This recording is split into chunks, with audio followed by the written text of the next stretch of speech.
Bladesmiths, welcome to the Forge. During my time here on Forged in Fire, I've been forced to recognize the elegance of the simpler things like a custom-made knife and a good shave. You'll have to harvest your canisters to make a canister Damascus billet from this barber's chair. And then you must fill these canisters with items from our barbershop. We have straight razors, box razors, and hair clippers. You must take steel from all of those things, add them to 1095 powder inside of your canisters to make that billet from which you will forge a signature blade and your signature style between 11 and 13 inches in length. You'll have 3 hours in the first round in which to forge your blades. Keep an eye on your clock. Pay attention to the details, because after the time runs out and the judges have inspected your work, one of you will have to surrender your blade and leave the forge. Good luck, Bladesmiths. Your 3 hour starts now. Let's find these canisters. On the foot of the chair is a nice mild steel. It looks like it could work well without any chromium on there, anything that could disrupt the weld. The piece I'm going for looks like it's a structural piece to this chair. It's some kind of support, but it's good, it's thick, it's heavy wall, exactly what I need for a canister weld. You want me to smash it? See if you can, yeah, go ahead. Now we've got Josh and Adam working together to try to peel those other cans out of there. Wow. Oh my God! These vinyl seats are actually melting Oh my God. and dripping fire.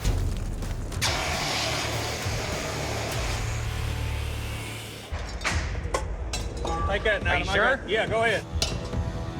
I finally end up getting my steel harvested from this chair without burning the shop down. Sorry, I got it smoky. So at this point, I've got my canister all packed up, nice and tight, welds are perfect. The anticipation was killing me, so it's just nice to get to work, get my hands dirty. First, I have to wide out it. Wide out it is gonna keep the steel from melting to the canister so I can peel it off. I'll grab me a handful of these. Maybe they'll work. As I'm packing this canister, I coat the bottom with 1095 steel powder. Then I throw in some razor blades and my clippers and my straight razor. Bladesmiths, 1 hour has elapsed. You have just 2 hours remaining to finish your work. You're squeezing 180 degrees in direction, and you've got to make sure you do it all equally, and you have to make sure you do it when it's hot. All right. Yeah, it's ugly.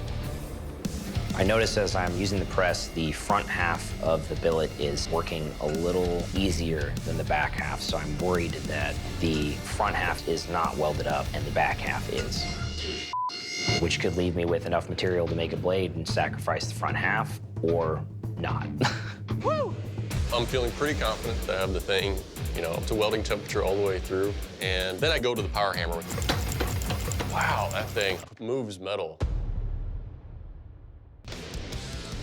That's what you want to see. Now that I got my can off, I'm gonna start drawing this billet out.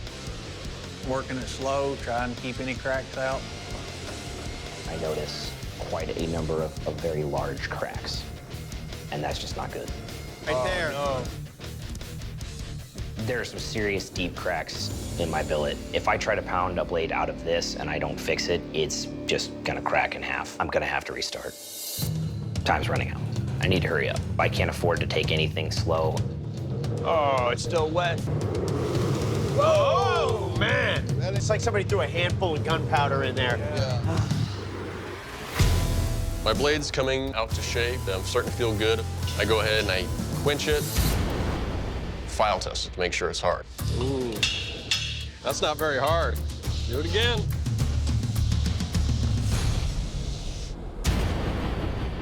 Still grabbing. It dawns on me. I forgot that, yeah, it's coated in mild steel, so it didn't harden. The softness was just due to the canister. There it is. I am running out of time. I'm making a chopper, and this thing is thick, and I need to curve it so I can forge a bevel. So the easiest way to do this is just to start smacking it on the horn. His profile's really coming along. Just putting a little bit of curvature in there. It'll work. I just hope that all those surface cracks he was chasing earlier are gone. So I get my blade finished ground out, and I've got to get this blade in the oil. Quenching. Man, that looks like a nice straight blade. It looks good, it's pretty straight, but it's not hard. So I gotta go back in the forge. Don't think I went hot enough with it. Anytime you go back in the forge, you're putting so much stress in that blade. I get my blade out this time, it's hard. I'll buy that. 10 minutes, Bladesmiths! Joe is over in the acid over there. Excellent. The last step is getting it to the acid to etch and see what I got. Cool. And sure enough, I can see even like little teeth on the clippers in my blade. I can distinguish what's a razor and whatnot. I'm feeling pretty good. It looks like I have my hardened steel along the edge. I've got a little less than 10 minutes to finish this, and I haven't even cut the can off yet. I'm hoping that Adam takes care, because now is the time where you smash your hand, you make mistakes, you hurt yourself. For some reason, unlike the first billet, there is a patch about 4 inches wide that has welded to the canister material. I just watched the time just disappear. I may not get a full blade, but I'm gonna bust my ass trying. This steel isn't gonna beat me. Come on, kid, keep working. I just do not have the time to put it back in the forge until this canister section is off. There we go. Woo! Just in the nick of time, billet falls out. Suck it, Bar. 5, 4, 3, 2, 1. Bladesmiths, shut down your machines, drop your tools. This first round of competition is over. That was hard fought. Oh my God. Bladesmiths, in the first round of our barbershop-inspired competition, we asked each of you to harvest a mild steel can from this barbershop chair and combine that with the steels from our barbershop supply station with 1095 powder to make a Damascus billet from which to forge an 11 to 13-inch blade in your signature style. Now, let's not split any hairs about this. There's a problem out there on the forge floor. Adam, I commend you, man, for battling as hard as you did to come up with what you've got there on your anvil. You worked until the very last second. But unfortunately, what you have is a clean 9-inch billet. It is not a blade, and it's not heat treated. And for that reason, I have to ask you to please leave the forge. The competition was pretty tough. I am tired, especially after beating on that billet so long, but you know, who doesn't love some cardio? I may not have won the competition, but I'm very proud of myself. I can't wait to go home and see my daughter. Bladesmiths, congratulations. You've made it to the final round of this competition. Now it's time for you to go back to your home forges and recreate this iconic weapon from history. A Bhuj. Good luck, Bladesmiths. We'll see you in 4 days. Yeah, good luck to you, buddy. So it's day one. I'm back home in Evansville, Indiana, and I'm ready to get started on this Bhuj build. I'm working on the dagger first. I think it's the easiest thing to warm up and start with. I really gotta watch my dimensions. This dagger, as I'm forging it, I'm keeping in mind that where the ricasso and the transition from the blade to the tang is, I gotta make sure I'm not too wide to go inside the handle and the pipe. But I gotta make sure I'm not too narrow where this thing's gonna rattle around. So I really have a tight window that I need to fit in. Good enough for now. I made some great progress, but I've got a lot to do. It's freaking me out. It's day one. I'm here at the home forge. Getting warm in here, man. It's freezing. I'm making a Bhuj. It's a little bit bougie, I would say, a little bourgeois. It's not only a piece for warfare, but it's a really artistic expression of whoever's carrying it. I'm thinking of doing some san mai, so sandwiching it with mild steel. That'll just make it that much more tough. I chose san mai to really bring the most out of these two different types of steels. The mild steel is very tough and can take a lot of bending, not cracking, while the hardened 5160 in the center is just coming down where I need it, along the edge. See, to get the billet down to a more manageable size, I hot cut off the excess, and as I'm hot cutting, you know, I'm putting a lot of stresses on those welds, and one of the pieces of mild steel is wanting to kind of rip away. That's pretty bad news. From hot cutting it, all the stresses on it, found a weak point right there. So in order to fix that delamination, I got a few more tries at forge welding it up with the thickness that I have. If I get too thin, then it's a lost cause. I just hope I can make this work. Not only is it day 2, but it is also my 28th birthday, creating a challenge weapon in my home shop. That's a pretty cool birthday present. Today, I'm gonna start forging the larger blade of the Bhuj. So what I'm trying to do is split this tang off of here, and I've gotta form my clip point. Then I can draw my length out, and that shape will follow, and then I can start getting that swoop that I need for that Bhuj look. Time to get this bad boy quenched. This is the moment that I really need to nail, and I am praying that this thing's gonna stay straight. I pull it out. That thing's harder than $9 worth of jawbreakers and straight as an arrow, man. Pretty good birthday. It's day 2, and I'm looking at the blade, and I'm not 100% on the laminations on the San Mai, so it's seeming to make the best sense just to scrap it and start over. I'm gonna use a big old piece of leaf spring and see what I can do a second time around. Starting over with the 5160 mono steel blade, time is really at a premium. I may not finish. So it's the start of day 3. Yeah, I have to start putting a lot of the puzzle pieces together and do a lot of fabrication. 60 is too hard. I think I need to temper this some more. A little hard for my liking for what it's gonna be doing, so I'll soften it some more. Trying to make sure that my blade gets up to temperature and relieves stress, so that way I've got a nice, flexible, yet strong blade. If I don't get these blades softened and more flexible, they're more likely to snap. Right now, they're very brittle. If I heat up the very end and keep heating up the end, the heat will travel and draw the temper all the way down. It's the best I can do right now. I've got my dagger tempered, so I can put my handle on, then I'll slide my socket on, weld that beast up, and we're ready to go. It fits right in there. My blade is completely assembled. It's not pretty, but it would perform. I think it's ready to roll, man. So yesterday, I forged out the blade of my Bhuj, I forged out the stiletto, and got around to heat treating the Bhuj blade. Today, I have to heat treat the stiletto. Heat treating the stiletto is gonna be a little tricky because there's 0 room for warpage, because this thing needs to be dead straight to be able to fit in that handle. If it's not, I mean, it could hang up in there or might not even come out, or just rub against the interior wall and dull the blade. So that was the moment of truth. Yeah, it looks great. It looks perfectly straight. It's time to start chiseling the elephant head into the bolster now. I'm choosing to put an elephant on my Bhuj because that was the traditional creature they would add onto it. And I'd really like to honor the culture and these amazing smiths who are creating this. There we go. So the weapon as a whole, I think, is becoming a beautiful piece.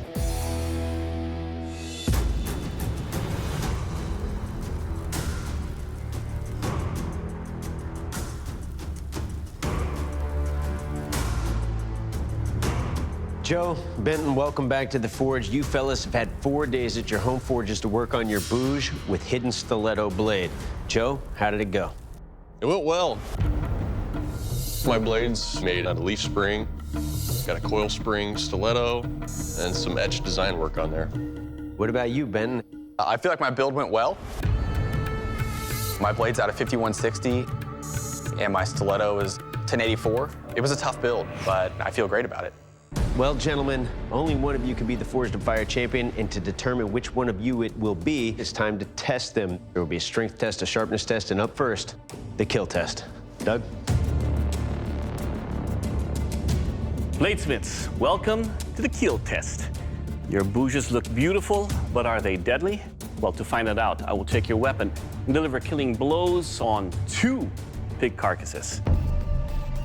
Joe, you're up first. Ready? I'm ready. Let's do this.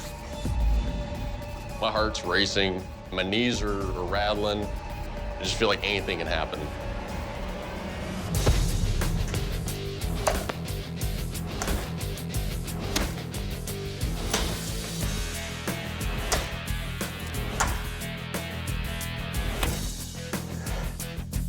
Nice.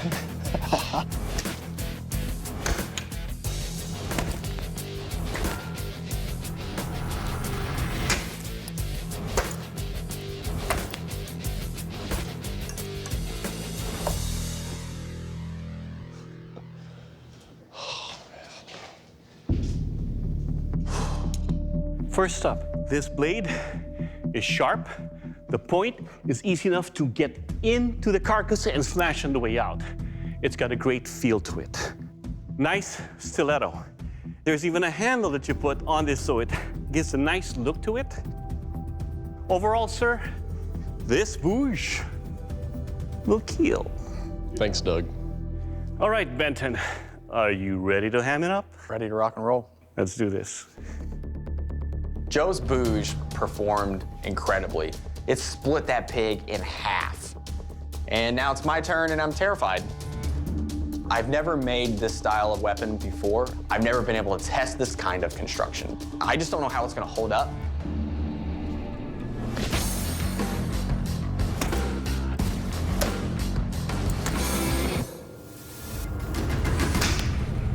Oh, man. Sorry, man. It's a big piece of shrapnel. Damn it. Well, Benton, one of the things I like about this, you put on the leather, it gave me a very nice area to hold on to, and it's ovoid. I can tell where the edge is. But the obvious happened. It's a coarse grain structure here. I should have normalized that tang much better than I did. But when you're grinding away long days in the shop during this challenge and you're just focused on the finish line, it's easy to overlook some things, and obviously I did.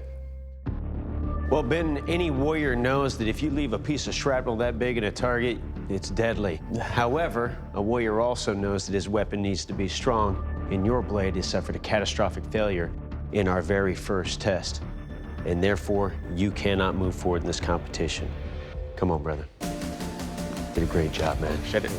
I feel pretty bummed, but this challenge has been both very difficult and invigorating at the same time. I've made things that I've never made before, and I've overcome some challenges that I've never had to face before. So overall, it was a great experience.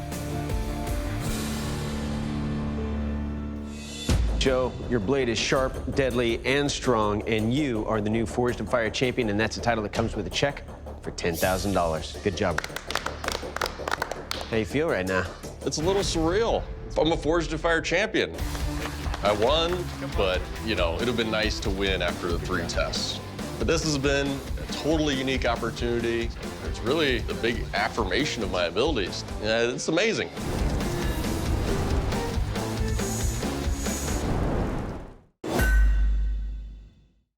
Bladesmiths, welcome to the Forge. Today, instead of signature blades in your signature style, you'll be forging this, the Pirate's Boarding Axe. Your challenge will be to forge pirate axes that include a sharpened spike on the back of the blade. And what more fitting to forge a pirate's boarding axe from than this? Pirate's booty, pirate's loot. There's a lot of junk in that trunk. Some of it is usable steel, some of it isn't. Bladesmiths, you will have 3 hours to forge your blades. Good luck, Bladesmiths. Your time starts now. So I've got to figure how these coins gonna turn into an axe blade. Ben? This is painted W2 steel, and this Nice. is what they're gonna need to make that edge. I got to get these high carbon coins into a good billet of steel to work with.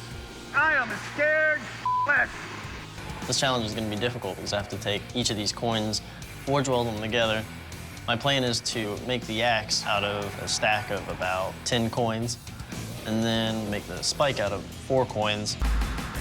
My game plan was start with the coins, forge weld them together and make a billet out of it, and cut it in half.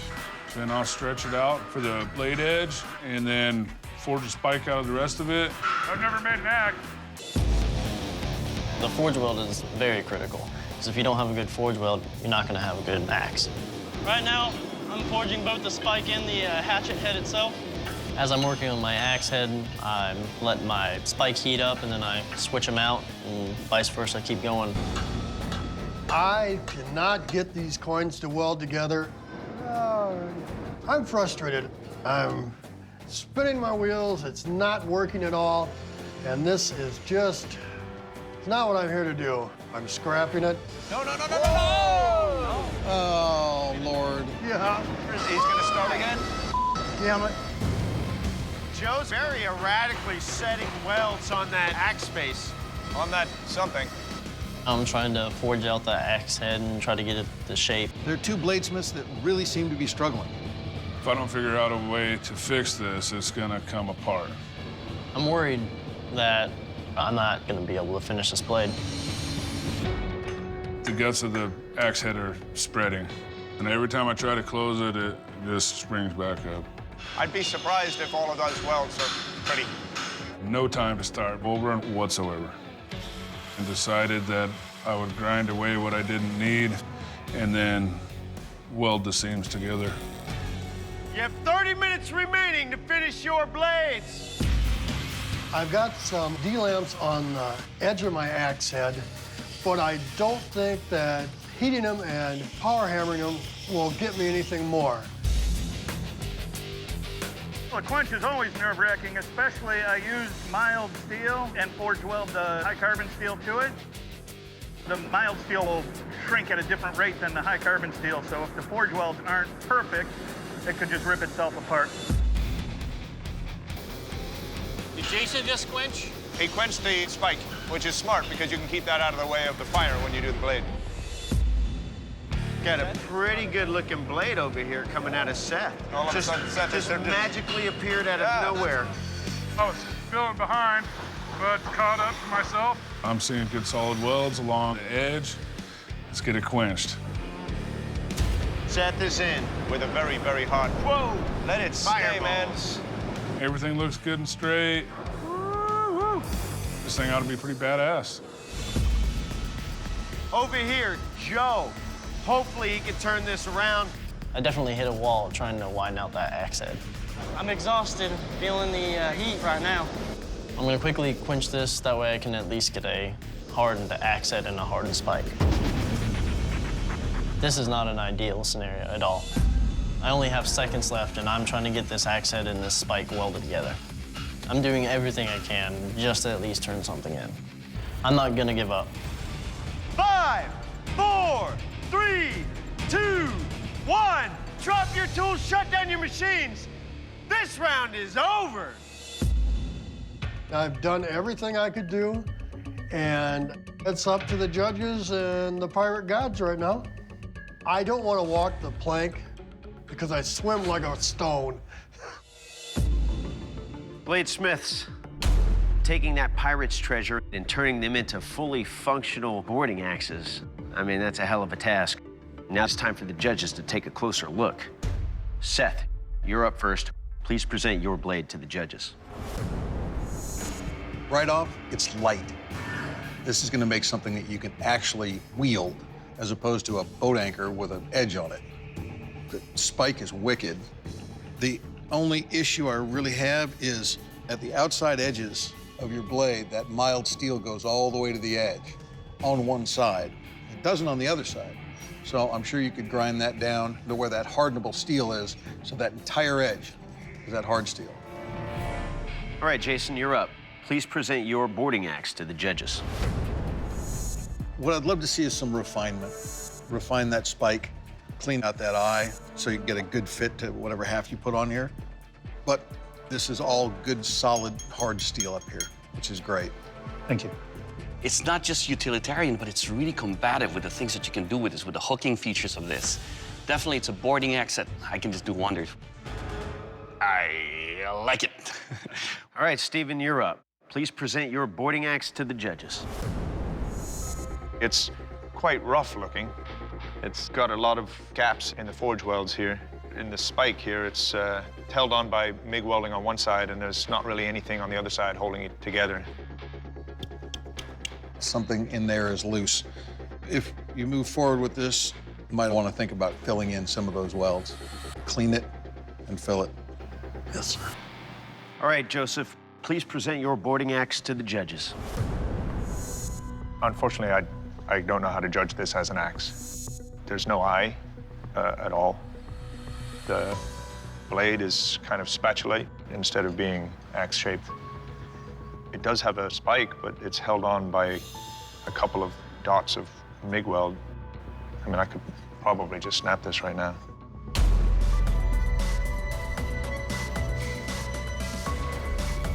Joseph, your steel has met none of the parameters that we laid out for a pirate boarding axe, and you can't move forward in this competition. However, listen, little brother, you show a lot of moxie, a lot of initiative. Unfortunately, in this round of competition, I have to ask you to please leave the forge. I do agree with the judge's decision. My blade definitely was not up to par. This competition is definitely tough. I'd never quit. I made sure I turned something in. If I could do it over again, I definitely would. Jason, Seth, congratulations. Your boarding axes have earned you a spot in our finale. Now we're sending you back to your home forges to recreate an iconic weapon from history. That weapon is Blackbeard's infamous cutlass. Good luck. We'll see you in 5 days.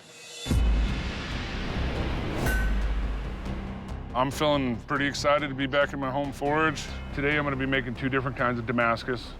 I've never made a weapon of this caliber, this size, and I've never done any kind of knuckle bow or D-guard. I have a huge chunk of steel here, that's for sure. The judges really hit on the handle and weight distribution. I'm gonna make sure that the handles aren't too big, but they're not too small, because there will be multiple operators. So it's the start of day 1, and I cannot wait to get started on Blackbeard's legendary cutlass. I've never built anything like this, not even close, so I'm gonna be making most of it up as I go along. Plan for day 1, I definitely wanna have the blade shaped out, formed done. I wanna have the fullers done. I wanna have the rough grind done. So I'm using this guillotine tool to try and get these fullers forged in. I have no press, no power hammers. My power hammer is, look at that, huh? This is the problem. You get an arm like that and one like that. I did the heat treat. Today, I want to work on the handle. I've never put a guard together like this, ever. Getting all the measurements right is just guesswork. I'm doing Damascus for all the handle pieces. I want all of it to be uniform. If something's out of place or out of whack or out of tune or out of twist, it's not gonna work. It's a lot of steel to be putting on a handle. Yeah, I hope that the amount of steel on the weapon won't make it too heavy. Blackbeard just might as well throw it in the water and use it as an anchor. Started day 3. The blade is out of tempering, looking really good. But there's a ton of work to do today. It's gonna be forging the handle parts. So I'm gonna go through my scrap pile to find steel. That's probably just gonna be some kind of mild steel.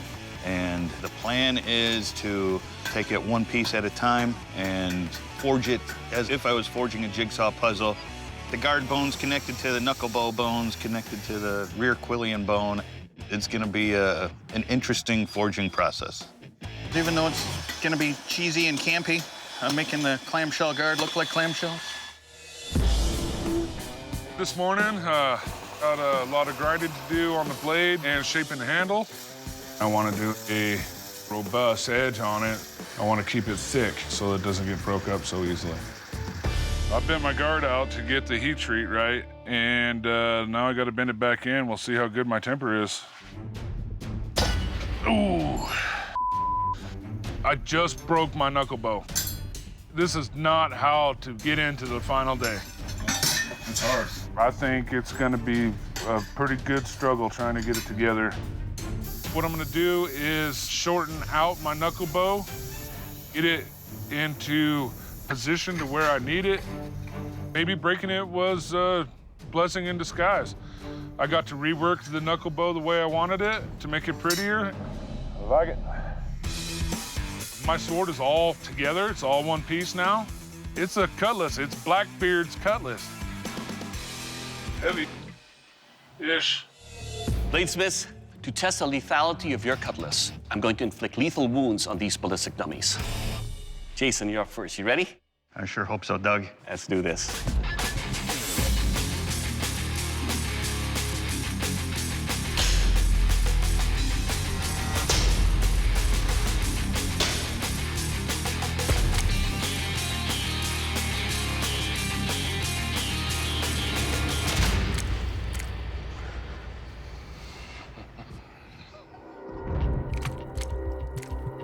All right, Jason, you got a very big handle here. But at least it's got the swells, it's got an indexing to where I hold on to it, I can tell where the edge is. The weight that you have in this weapon is so light in the sense that I can wield it even around here. You cut the clavicle into the ribs, all the way through the lungs, and definitely it will kill. All I ever wanted to hear. You made my day. Seth, you're up next. You ready? Get some.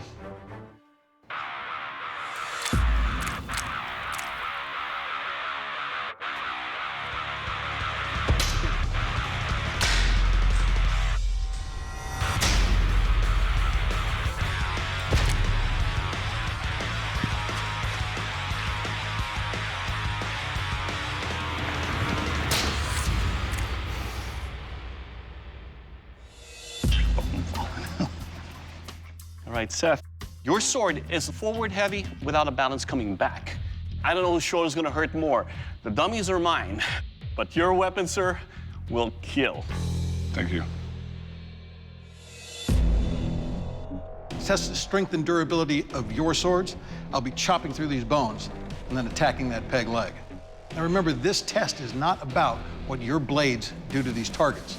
It's about what these targets do to your blades. Jason, you're up. Are you ready? Nope.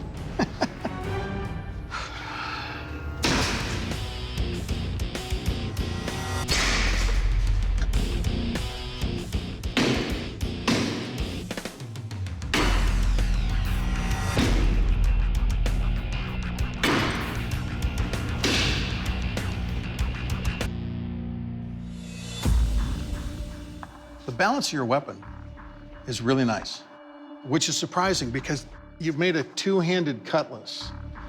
Your blade held up very well, except for the one little chip, and it's not even a chip, it's a roll. So it didn't blow out. It's a good job. Thank you, Dave. All right, Seth, are you ready? Yes, sir.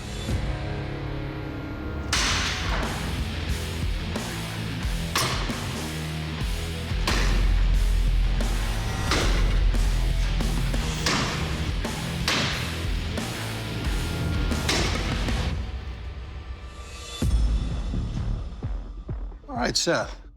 First up, this thing's a beast. It is probably a pound heavier than your competitor's sword. Your blade, I mean, I can run my fingernail down this. I can see a couple of glinting spots, but it really didn't take any damage. All right, Bladesmiths, let's find out if there's any edge left. This is the rope cut and pirate sail slash. To test the edge of your cutlass, I will cut this rope, which will raise the sail, and then I will slash the sail. This is all about what your sword will do to the sail and rope. Jason, you up first. Ready? Yes, sir.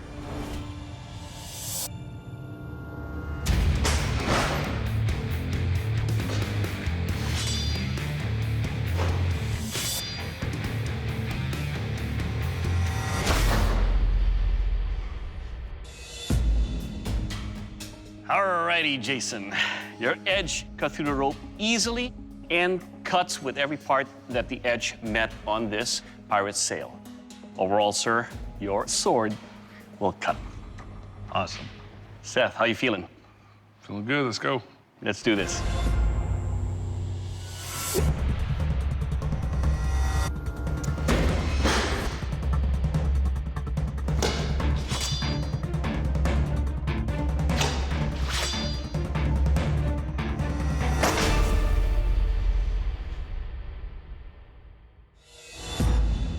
All right, Seth, what are the chances you find a very dull spot on the first cut on the rope? But on the second cut, it found another spot that was sharp. But on the sail, working a heavy sword like this affects my cuts. Jason, Seth, the judges have tested your weapons and they've made a final decision. Our new Forged in Fire champion is Jason. Congratulations, you're the new Forged in Fire champion. Seth, unfortunately, your blade did not make the cut.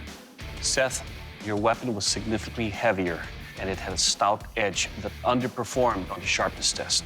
For that reason, we're sending you home. Seth, please surrender your blade. No regrets, man. I think I made an exceptional blade, but it is what it is, you know? Elimination's elimination. That's the name of the game.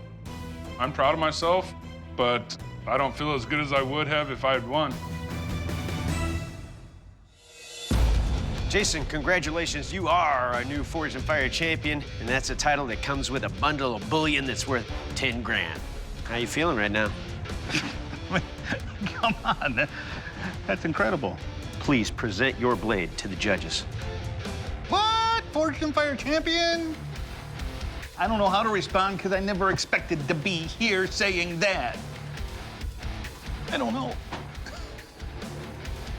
What? What do you want from me?